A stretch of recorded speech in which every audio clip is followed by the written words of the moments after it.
Welcome my dear rockers, कैसे हैं आप सभी। आज मैं एक अलग एनवायरनमेंट में रिकॉर्ड कर रहा हूं तो शायद आपको अलग आवाज आ सकती है। आज हम लेकर आ गए हैं फ्री विली 2 और अगर आपने फ्री विली का फर्स्ट पार्ट अभी तक नहीं देखा है तो चैनल पर उसको जरूर देख लीजिए और फिर इस वीडियो को देखिएगा। फ्री विली में जैस नाम के लड़के और विली नाम के किलर वेल के बीच की एक अनोखी और अटूट बॉन्डिंग हुई। जैस ने किलर वेल को इंसानों से बचाकर उसे उसके परिवार के साथ जोड़ा, लेकिन क्या विली को इंसानों ने चैन से रहने दिया? कई साल के बाद जब विली और जैस मिले तो क्या हुआ? क्या इस बार भी जैस अपने प्यारे दोस्त विली को बचा पाया? ये सब बहुत ही इमोशनल और फील गुड तरीके से इस मूवी में दर्शाया गया है। इसलिए दोस्तों, लाइफ की टेंशन्स को साइड में रखकर चलिए हमारे साथ एक ऐसे सफर पे जिसपे आप बहुत ही रिलैक्स्ड और हल्का फील करेंगे। वीडियो को एंड तक देखकर एंजॉय कीजिए और ज्यादा से ज्यादा शेयर भी कीजिए। और हाँ, चैनल पर नए हो तो जरूर सब्सक्राइब करें। तो दोस्तों, मूवी की शुरुआत में समुद्र तट को दिखाते हैं जहाँ कई किलर वेल स्विमिंग और डाइव कर रहे हैं। ये इनका ब्रीडिंग सेशन है तो सभी बड़े खुश लगते हैं। तभी वहाँ पर एक बोट आती है। इन्हें तो आप पहचान गए होंगे, पहले पार्ट में एक्वेरियम का मैनेजर रेंडोल्फ,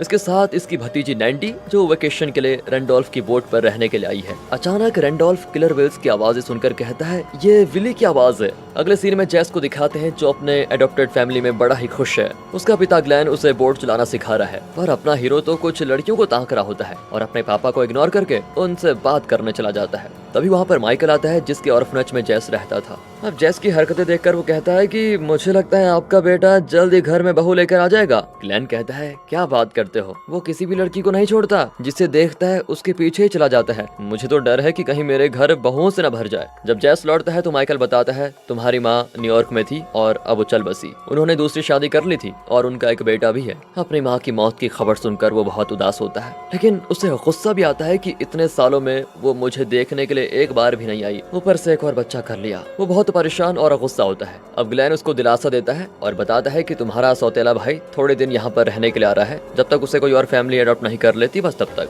अब जैस परेशान हो जाता है कि कहीं वो लड़का मुझसे मेरी नई फैमिली को न छीन ले। ग्लेन भी समझाता है कि वो बेचारा भी तुम्हारी तरह अपनी माँ को खोकर बहुत दुखी होगा। बेटा तुम टेंशन मत लो, कोई किसी को किसी से छीन नहीं सकता। उस रात माइकल जैस के सौतेले भाई को वहाँ पर लेके आता है। वो भी जैस की तरह अकड़ रहा होता है कि मुझे किसी अमीर परिवार में रहना है, यहाँ तो कुछ भी नहीं है। वो खुद ही अपना इंट्रो देता है कि मेरा नाम एल्विस है। जैस अकड़ता था लेकिन चुप रहता जरूर था, पर ये महाशय एकदम बात तो नहीं लगते हैं। जैस तो उसका मुंह तक नहीं देखना चाहता, पर एनी के कहने पर वो एल्विस से कहता है कि मेरा नाम जैस है। एल्विस भी कहता है हाँ तो रख लो, मुझे इससे क्या। और जैस तो फिर चिढ़ जाता है। अगले दिन एनी और ग्लेन जैस और एल्विस को लेकर कैंपिंग के लिए निकलते हैं ताकि दोनों भाइयों के बीच बॉन्डिंग अच्छी हो जाए। रास्ते भर एल्विस मुंह बंद नहीं करता, कहता है मैं एक्टर बनूंगा, तभी मेरा नाम एल्विस रखा है। जैस तो उसके चौंचले सुनकर बड़ी टेंशन में आ जाता है कि इसका करूं क्या। फिर वे समुद्र तट पर पहुंचते हैं और कैंप सेट कर रहे होते हैं। वहाँ रेंडोल्फ आता है और इतने दिन बाद जैस को देखकर बड़ा खुश होता है। जैस उसको बताते हैं कि ये मेरा सौतेला भाई एल्विस है। अब रेंडोल्फ जैस को कहीं लेके जाता है लेकिन एल्विस भी उसके साथ चिपकने की कोशिश करता है, लेकिन तभी ग्लेन उसको रोक लेता है कि वहाँ मत जाओ, वो उन दोनों का आपसी मामला है। रेंडोल्फ जैस को एक हैंडमेड वेल पेंडेंट देता है क्योंकि वो जानता है कि जैस और किलर वेल विली कितने क्लोज है। ये तुम्हारे सीने से लगा रहेगा तो तुम विली को फील कर पाओगे। अब रेंडोल्फ उसको अपने बोट पर लेके जाता है जहाँ नैंडी को देखकर अपना हीरो एकदम लवर बॉय वाले मूड में आ जाता है। रेंडोल्फ उसको चेतावनी देता है कि वो मेरी भतीजी है, मेरी बेटी जैसी समझे। जैस भी कहता है हाँ, हर लड़की किसी न किसी की बेटी होती है, किसी न किसी की भतीजी होती है, मैंने कब मना किया, पर वो है बहुत खूबसूरत। फिर वो नैंडी के साथ मिलकर बड़ा खुश हो लेता है और वे उसको देखने में पूरा आनंद लेता है, पर नैंडी उसमें बिल्कुल भी इंटरेस्टेड नहीं होती। जैस भी उसके पीछे पीछे चला जाता है, आखिर लड़की जो है। फिर रेंडोल्फ उसको एक बड़ी वेल दिखाता है और बताता है कि ये फीमेल है और यही विली की माँ भी है। ये सुनकर जैस बड़ा खुश होता है। वो आगे बताता है कि वो जो दूर स्विम कर रही है वो विली की बहन लूना है और वो छोटा वेल विली का छोटा भाई लिटिल स्पॉट। अरे वो तो ठीक है, लेकिन मेरा विली कहाँ पर है। फिर रेंडोल्फ विली की ओर इशारा करता है तो जैस तुरंत उसको पहचान जाता है, हाँ वो रहा विली। अब उसको देखकर जैस विली के पास जाना चाहता है, पर ये उनके शिकार करने का टाइम है, इसलिए रेंडोल्फ कहता है कि हम कल चलेंगे। अब जैस वापस आकर ग्लेन को बताता है कि मैंने विली को देखा और वो अपने भाई और बहन और माँ के साथ बड़ा एंजॉय कर रहा था। यहाँ रात को आकर जैस टेंट में कुछ लकीर खींचता है ताकि एल्विस उसकी तरफ ना आए, पर एल्विस तो जरा शरारती लड़का है और वो जानबूझकर उस पर पैर डालता है। जैस ठहरा थोड़ा अकड़ू, वो उसको धक्का देकर बाहर आ जाता है और बैठकर अपना माउथ ऑर्गन बजाने लगता है। थोड़ी देर में माउथ ऑर्गन फिसलकर पानी में गिर जाता है। जैस परेशान हो जाता है कि लो ये भी फिसल गया। तभी अचानक पानी में वाइब्रेशन होने लगता है और एकदम अनएक्सपेक्टेडली एक किलर वेल पानी के अंदर से निकलता है। ये और कोई नहीं विली है, जिसे इतने साल के बाद भी जैस का माउथ ऑर्गन म्यूजिक याद है और वो तुरंत अपने दोस्त को पहचान गया। वाह विली, वो अपना मुंह खोलता है तो अंदर माउथ ऑर्गन होता है। जैस एकदम से शॉक और खुश भी, वो अपना माउथ ऑर्गन निकाल लेता है। कई साल से बिछड़े हुए दोस्तों की तरह दोनों एक दूसरे से मिलते हैं। जैस अपने मन का दुख उसके साथ शेयर करता है कि मेरी माँ मर चुकी है। ये सुनकर बेचारा विली भी दुखी होता है। फिर कुछ और देर बातें करके जैस उसे अलविदा कहता है और कल सुबह मिलने का वादा करता है। विली भी अपने तरीके से अलविदा कहकर चला जाता है। अब जैस टेंट में आता है तो एल्विस को आराम से सोता देखकर वो गुस्से में उसके मुंह पे टॉर्च मारता है। एल्विस तो अचानक उठकर कहता है, मैं तो सोने की एक्टिंग कर रहा था। अगली सुबह जैस जल्दी उठकर अपने पेरेंट्स को जगाने चला जाता है, लेकिन वे उठने का नाम ही नहीं लेते। फिर जैस अकेला ही निकल जाता है, लेकिन एल्विस उसको नहीं छोड़ता और बक बक करता हुआ उसे फॉलो करता रहता है। जैस उसको डांट फटकार कर कैसे भी करके चुप करा ही देता है। फिर दोनों रैंडोल्फ की बोट पर पहुंच जाते हैं, लेकिन बोट खराब हो जाती है तो रैंडोल्फ उसको ठीक कर रहा होता है। तभी नैंडी भी अपना बैग लेकर कहीं चल जाती है। जब तक बोट ठीक नहीं हो जाती, जैस अपने भाई को वहीं रुकने के लिए कहकर खुद नैंडी के पीछे चला जाता है। अब नैंडी कुछ दूर जाकर एक पत्थर पर बैठ जाती है। जैस उसे निहारते हुए फिसल कर गिर जाता है। फिर नैंडी उसको हाथ देती है और दोनों बैठकर फिर बातें कर रहे होते हैं। लेकिन वो जैस का बच्चा पीछा करते करते यहाँ भी पहुँच गया है और छुपकर इनको देखता रहता है। नैंडी बताती है कि वेल्स यहाँ के चिकने पत्थरों पर अपनी बॉडी को रगड़ कर खेलते हैं। अब जैस अपना माउथ ऑर्गन निकाल कर बजाता है। नैंडी कहती है कि इससे मैं इम्प्रेस नहीं होने वाली, समझे। जैस भी हंसता है कि ये तुम्हें इम्प्रेस करने के लिए नहीं, ये तो मैं अपने दोस्त को बुलाने के लिए बजा रहा हूँ। वो नैंडी को फिर एक जगह ले जाकर पानी में अपना हाथ हिलाता है और बहुत देर विली को बुलाता है। देख मेरे दोस्त, जरा बाहर आ जा, आज मुझे बदनाम मत कर प्लीज। पर विली उसके सामने आता ही नहीं। लेकिन अचानक विली पीछे से निकलता है और नैंडी डर जाती है। पर जैस विली से नॉर्मल बातें करने लगता है कि आज ब्रेकफास्ट में क्या खाया। तभी विली का छोटा भाई लिटिल स्पॉट वहाँ पर आ जाता है, लेकिन वो जैस को जानता नहीं तो उसे इग्नोर करके चला जाता है। अब ये सब कुछ देखकर एक तरफ नैंडी शॉक होती है तो दूसरी ओर से एल्विस अपने भाई से बड़ा ही इम्प्रेस हो जाता है कि वाह भैया, तुम तो किलर वेल्स से खेलते भी हो। अब जैस पानी में कूद पड़ता है और नैंडी को भी बुलाता है, पर वो तो बहुत डरी भी होती है। एक लंबे अरसे के बाद जैस विली की पीठ पर सवार होकर मस्त राइड करता है। फिर विली उसको तट के पास छोड़ देता है। थैंक्स यार, कल मिलेंगे, ये कहकर विली खुशी खुशी तट पर आ जाता है। पर एल्विस भी अपने भाई की तरह अब माउथ ऑर्गन बजाकर किलर वेल्स से बात करने की कोशिश करता है, लेकिन उसका बेसुरा म्यूजिक सुनकर लिटिल स्पॉट ऊपर आकर उस पर पानी थूक कर चला जाता है। एल्विस तो घबरा कर भागे जाता है कि ये कहीं मुझे खा न ले, और फिर जैस के पेरेंट्स से चुगली करता है कि आपके बेटे ने एक लड़की को किस कर दिया। अब ये सुनकर ग्लेन तो घबरा कर तुरंत वहाँ पर आ जाता है। जैस को समझाता है कि बेटा अभी अभी इस लड़की से मिले हो और अभी उसको किस भी कर दिया। ये उम्र ही ऐसी है, मालूम है मुझे, लेकिन इतनी जल्दबाजी अच्छी नहीं होती। तुम दोनों अभी बच्चे हो। इस पर जैस कहता है कि आपसे किसने कहा कि मैंने उसको किस किया, हम तो सिर्फ बातें कर रहे थे। अब ग्लेन को बहुत बुरा लगता है कि ये मैंने क्या कर दिया। उस चुगलखोर की बात सुनकर मैंने अपने बेटे पर शक किया। वो तो गुस्से में जाकर एल्विस को टेंट में ही बंद कर देता है कि सारा दिन इसी के अंदर पड़े रहो, तभी तुम्हारी अक्ल ठीक आएगी। यहाँ जैस नैंडी को भी विली के पास लेके जाता है और दोनों मिलकर विली के साथ खूब मस्ती करते हैं। दूसरी ओर एल्विस जिद पकड़े हुए है कि वो भी वेल के साथ खेलकर दिखाएगा। वो फिर माउथ ऑर्गन बजाने लगता है तो इस बार भी विली का छोटा भाई लिटिल स्पॉट ऊपर आकर उस पर पानी थूकता है और एल्विस अपनी वाटर गन से उस पर पानी स्प्रे करके खेलने लगता है। जैस और नैंडी जरा क्लोज होने लगते हैं और पहली बार जैस नैंडी को किस करता है। उस रात जैस पहली बार अपने छोटे भाई एल्विस से बड़ी अच्छे से बात भी करता है। वो पूछता है, क्या माँ कभी मेरे बारे में बात करती थी। एल्विस चिढ़कर कहता है कि माँ ने कभी तुम्हारा जिक्र तक नहीं किया। ये सुनकर जैस बहुत दुखी हो जाता है। तभी छोटू रोने लगता है कि माँ ने मुझसे वादा किया था कि वो कभी मुझे छोड़कर नहीं जाएंगी, पर वो धोखेबाज है, अचानक मुझे छोड़कर चली गई। अब मेरा कोई भी नहीं है। यहाँ जैस रियलाइज करता है कि ये बेचारा भी मेरी ही तरह है और अपनों के प्यार के लिए तरस रहा है। अब जैस को अपने सौतेले भाई से चिढ़ नहीं बल्कि प्यार होने लग जाता है। इसी बीच तट के पास से एक ऑयल शिप गुजर रहा होता है। शिप का कैप्टन कहता है कि शिप को तेज चलाओ, पर ये कोस्टल एरिया है जहाँ पत्थर भी हो सकते हैं, इसलिए वे तेज नहीं चलाते। लेकिन कैप्टन उनकी एक नहीं सुनता और जिद करके शिप को तेज करवा देता है। और जैसा शिप के क्रू ने वार्न किया था, शिप एक पथरीली जगह से टकराता है और शिप में रखा हुआ कच्चा तेल समुद्र में लीक होने लगता है। और डरने की बात यह है कि इस वक्त सारे किलर वेल्स उसी जगह पर डेरा लगाए हुए हैं। यहाँ होता है सीन कट। अगली सुबह जैस को अजीब आवाजें सुनाई देती हैं और वो अंदर ही अंदर बहुत भारी फील करने लगता है। वो घबरा कर उठता है और तट के पास भागता है। वहाँ विली की बहन लूना बड़ी मुश्किल से सांस ले रही होती है। थोड़ी दूर पर विली दुख भरी आवाज निकाल रहा होता है और यही आवाज जैस को सुनाई भी दी थी। जैस लूना के पास भागकर जाता है तो उसका शरीर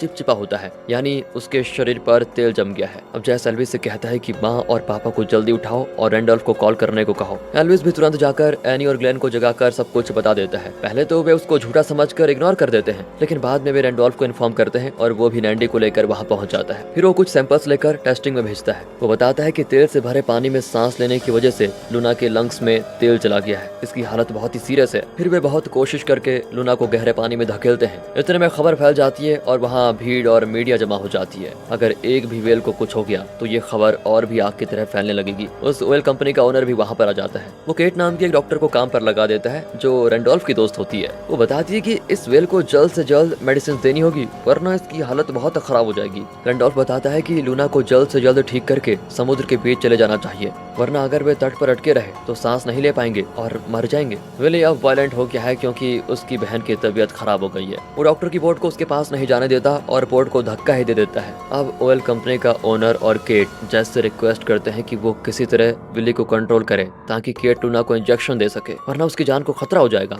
जेस कहता है मैं करने को तैयार हूँ, लेकिन एक शर्त पर। जैसे ही लूना ठीक हो जाएगी आपको विली, लूना और उनके छोटे भाई लिटिल स्पॉट को समुद्र के बीच सेफली पहुंचाना होगा। ओनर कहता है मैं इसका वादा नहीं कर सकता, तो फिर जैस भी मदद करने से इनकार कर देता है। फिर कोई रास्ता न पाकर ओनर को मानना ही पड़ता है और वो वादा करता है कि वो विली और उसके भाई बहन को समुद्र के बीच पहुंचाने की पूरी कोशिश करेगा। इसी बीच एल्विस भी काम में इन्वॉल्व होना चाहता है। वैसे ही जैसे अक्सर बच्चे बड़ों की मदद करने के लिए कुछ न कुछ करना चाहते हैं। बच्चे अक्सर दिखाना चाहते हैं कि हम भी तुम लोगों के साथ में हैं, हमें भी जरा सीरियसली लो भाई। अगर बचपन में दोस्तों आप भी ऐसा करते थे तो वीडियो को लाइक कीजिए। ये बच्चा भी वही करने की कोशिश कर रहा है। वो कहता है कि लिटिल स्पॉट मेरा दोस्त है, वो मेरी बात जरूर मानेगा, इसलिए मैं भी आपकी मदद करूंगा। लेकिन ग्लेन उसे चुपचाप जाकर खेलने के लिए कहता है। बेचारा वो गुस्सा होकर चला जाता है। फिर एनी उसे दिलासा देती है तो वो कहता है कि मुझे कोई भी पसंद नहीं करता, सबको सिर्फ जैस पसंद है। एनी उसे समझाती है कि हमारे लिए तुम और जैस एक जैसे हो, अब बताओ तुम क्या करना चाहते हो। वो कहता है कि मैं किलर व्हेल्स को बचाने में आप लोगों की मदद करना चाहता हूँ। एनी कहती है ओके।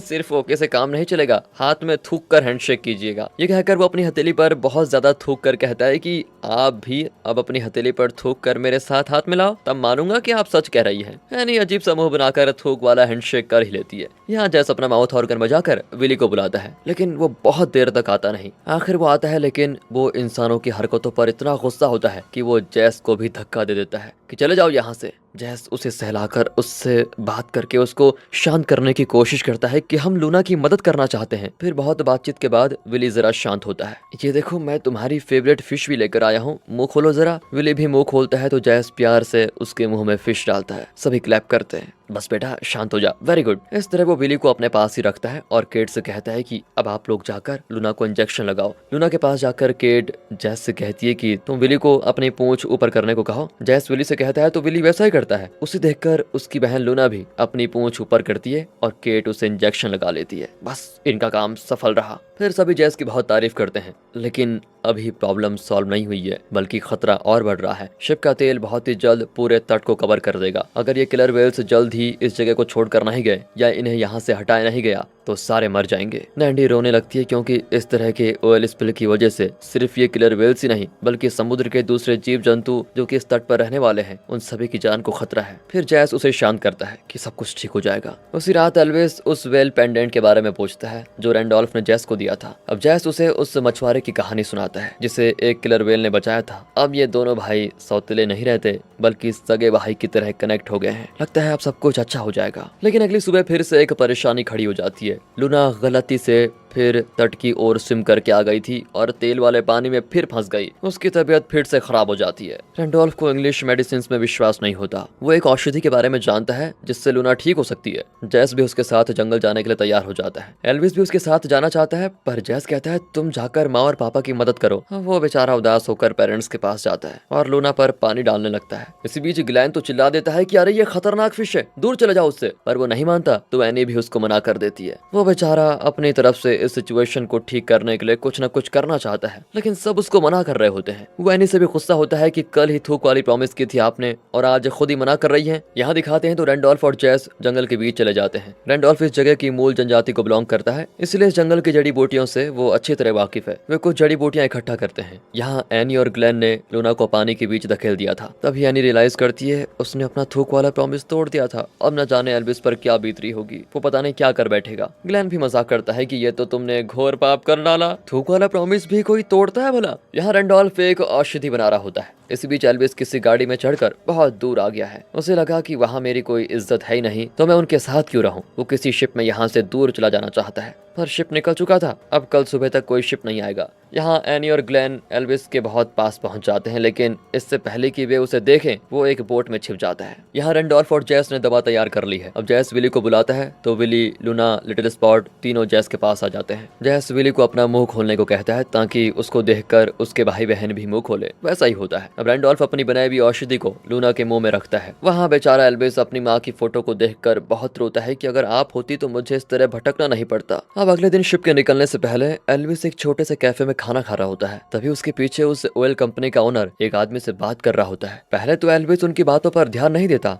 लेकिन जब वे किलर व्हेल्स के बारे में बात करने लगते हैं तो वो अपने कान खोलकर सुनने लगता है। वो कहते हैं कि किलर व्हेल्स को पकड़ना बहुत मुश्किल होता है, लेकिन 3 किलर व्हेल्स तट के पास ही घूम रहे हैं और ऑयल स्पिल की वजह से समुद्र की ओर नहीं जा पाएंगे। अगर तीनों हमारे हाथ लग गए तो कई मिलियन डॉलर्स मिल जाएंगे। उन व्हेल्स से हम बहुत अच्छी तरह कमा सकते हैं, उन्हें ट्रेन करके बहुत माला माल हो सकते हैं। अब ये सुनकर एल्विस गहरी सोच में पड़ जाता है। बहुत सोचने के बाद वो शिप का टिकट फाड़ देता है, क्योंकि वो अपने भाई के प्यारे दोस्त विली को कैसे भी करके बचाना चाहता है। वो आती जाती गाड़ियों से लिफ्ट मांगता है। अगले दिन इन कंपनी के लोग तीनों किलर व्हेल्स को नेट से घेर रहे होते हैं। वे जैस को बताते हैं कि तेल बहुत ज्यादा फैल चुका है, इसलिए व्हेल्स उस तरफ स्विम करके नहीं जा सकते, इसलिए हमें उन्हें उठाकर समुद्र में पहुंचाना होगा। लेकिन जैस को कुछ तो गलत लगता है। नैंडी और केट को भी उसकी बात ठीक लगती है, क्योंकि जैस इन व्हेल्स को इमोशनली समझ सकता है और उनकी फीलिंग्स को खुद सेंस कर सकता है। वो इनकी हर मोमेंट, हर आवाज का मतलब समझता है। लेकिन कंपनी के ओनर ने उसे प्रॉमिस भी किया था कि वो किलर व्हेल्स को समुद्र में लेकर जरूर छोड़ेगा, और जैस भी सोचता है कि वो वही वादा निभा रहा होगा। लेकिन एंड वक्त पर एंट्री होती है एल्विस की। वो जैस को बता देता है कि ऑयल कंपनी का ओनर इन तीनों किलर व्हेल्स को पकड़कर एक्वेरियम में बेचने जा रहा है। लेकिन जैस उस पर बरस पड़ता है कि तुम कहाँ चले गए थे? माँ और पापा को इतना परेशान क्यों करते रहते हो? तुम हमेशा झूठ बोलते हो। बेचारा एल्विस भी चिल्ला देता है कि एक बार मजाक में झूठ बोला तो क्या मैं इतना बुरा हो गया? तुम सब मुझे इग्नोर करते हो, इसलिए मैंने झूठ बोला, पर इस बार मेरी बात 100% सच है।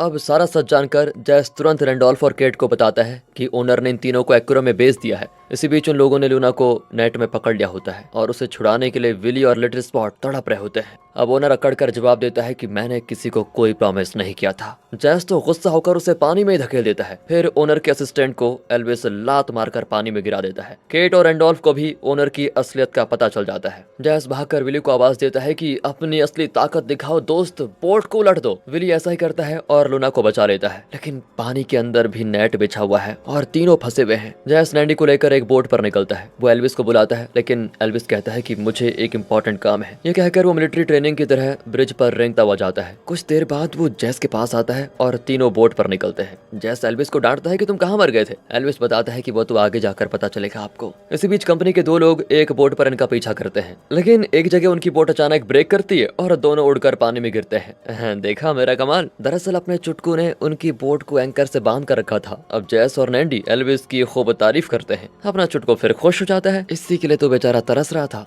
जैस बोट को ठीक विली के पास ले जाकर उसे याद दिलाता है कि कुछ साल पहले तूने जो छलांग मारी थी ना, बस वही करना है दोस्त। ये लोग तेरा कुछ नहीं बिगाड़ पाएंगे। जा, जोर लगा और अपने भाई बहन को बचा। जा। विली पानी की गहराई में जाकर इतने फोर्स के साथ उछलकर उस नेट पर गिरता है कि नेट पूरा टूट जाता है और वो लूना और लिटिल स्पॉट को बचाकर समुद्र के बीच में आ जाता है। लेकिन तभी उस शिप में आग लग जाती है और वो फटकर बिखर जाता है। एक खतरे से बाहर निकलते निकलते दूसरा खतरा आ जाता है, क्योंकि अब पानी के ऊपर फैली हुई तेल में आग लगने लगती है। जैस घबरा जाता है कि अब उसके दोस्त कैसे बचेंगे, लेकिन तीनों व्हेल्स पानी की गहराई में जाकर उस जगह को पार कर लेते हैं। अब जैस, नैंडी और एल्विस खुशी खुशी लौट रहे होते हैं कि उनका बोट एक पत्थर से टकराकर लीक होने लगता है। ये लोग पानी में भी नहीं कूद सकते, क्योंकि तेल की वजह से वे स्विम नहीं कर पाएंगे और किसी भी वक्त आग यहाँ भी फैल सकती है। एल्विस रोने लगता है कि प्लीज मुझे बचा लो भैया। जैस उसे शांत करता है कि डर मत छोटे, मैं तुझे मरने नहीं दूंगा। इतने में हेलीकॉप्टर इन्हें रेस्क्यू करने आ जाता है। नैंडी और एल्विस को रोप से खींच लिया जाता है। अब इससे पहले कि वे जैस के लिए रोप फेंकते,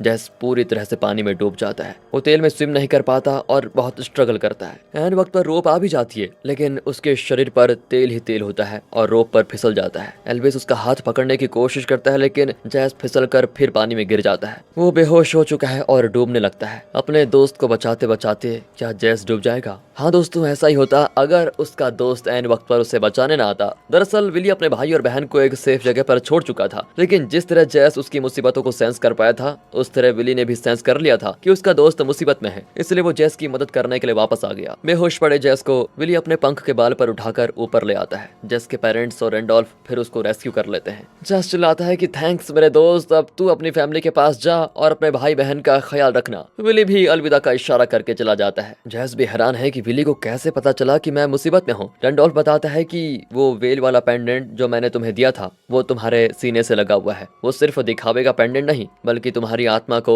वेल से कनेक्ट करता है, इसलिए विली तुम्हारी मुसीबत को सेंस कर पाया। अब तुम दोनों के बीच की बॉन्डिंग को कोई नहीं तोड़ सकता। एल्विस धीरे से जेस के पास आता है और उसकी माँ की फोटो दिखाता है। वो बताता है कि उस दिन मैंने गुस्से में झूठ कहा था कि माँ ने कभी तुम्हारा जिक्र नहीं किया। एक्चुअली वो हमेशा तुम्हारे बारे में बात करती थी, यहाँ तक कि मुझे तुमसे जलन होने लगी थी। वो तुमसे मिलने के लिए तरसती रही, लेकिन उनकी हालत ही ऐसी थी कि वो तुमको देखने नहीं आ पाई। प्लीज उन्हें माफ कर दो। दोनों भाई इमोशनल होकर गले लग जाते हैं। एल्विस पूछता है कि लिटिल स्पॉट कहाँ पर होगा। जेस कहता है कि वो अपने भाई बहन और माँ के साथ आराम से रहेगा। एल्विस पूछता है तुम्हें कैसे मालूम भैया। जेस कहता है मुझे यहाँ फील हो रहा है कि वे सब अपनी फैमिली के साथ हैं और बहुत ही खुश हैं। और दोस्तों इसी के साथ ये गुड फील मूवी यहाँ खत्म होती है और आप हमारे दूसरे चैनल मूवीज वेदर को सपोर्ट कीजिए। वहाँ पर लेटेस्ट टाइगर 3 का रिव्यू डाला है, चेक इन। और अगर ये वीडियो अच्छी लगी हो, स्टोरी अच्छी लगी हो, एक्सप्लेनेशन अच्छा लगा हो तो लाइक कीजिए, चैनल को सब्सक्राइब। मिलते हैं अगली वीडियो में, तब तक के लिए गुड बाय, ख्याल रखिए अपना and finally thanks for watching.